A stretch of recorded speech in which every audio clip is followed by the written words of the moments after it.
someone on Reddit said that Muslims oppress women or the Quran oppresses women. And I would seriously implore that person to consider what oppression is in the first place and who's really oppressed.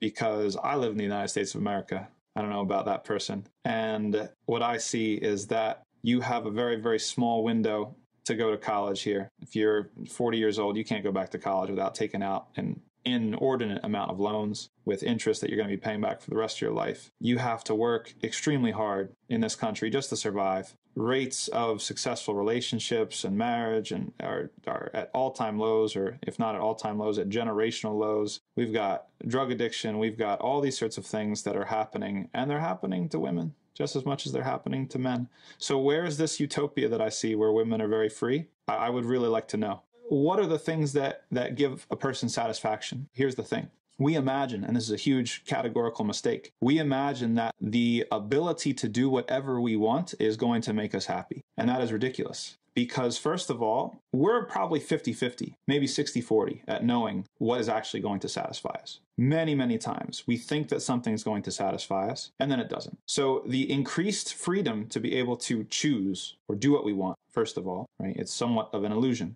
The second thing, even if it makes us happy, that happiness is short term. It's not a long-term happiness. I get to choose to do this. I get to choose to do that. I get to have 50 different types of toothpaste when I go into the grocery store. Does that make you more free? Does that make you less oppressed? I get to work. I get to leave the home and work. Have to work overtime without pay. You have to have poor health care so that you're one, illness or injury away from having to take on loans, all these sorts of things. You're living paycheck to paycheck. I don't see the freedom myself. I see the illusion of freedom, and I see a society that really, really wants women to believe that they're free, because I think that's good for certain sectors. Certain sectors have figured out how to monetize that and make a lot of money off of that, right? So that's the first thing.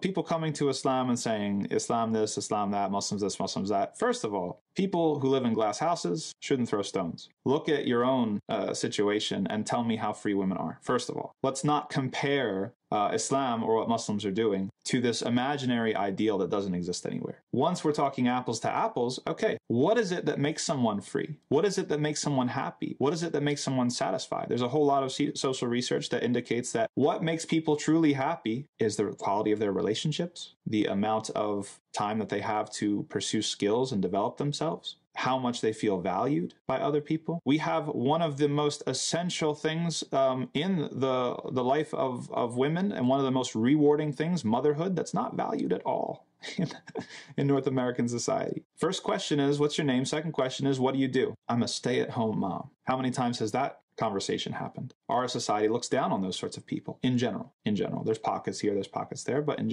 general, our society values people for their ability to produce, to add to the GDP, to participate in the market economy. And there's a whole bunch of women out there who have the most significant experience of their lives not valued at all. Where's the freedom? Who's oppressed? Whereas Islam says that through that very relationship, you can not only have honor in this life, you can have honor in the next life too.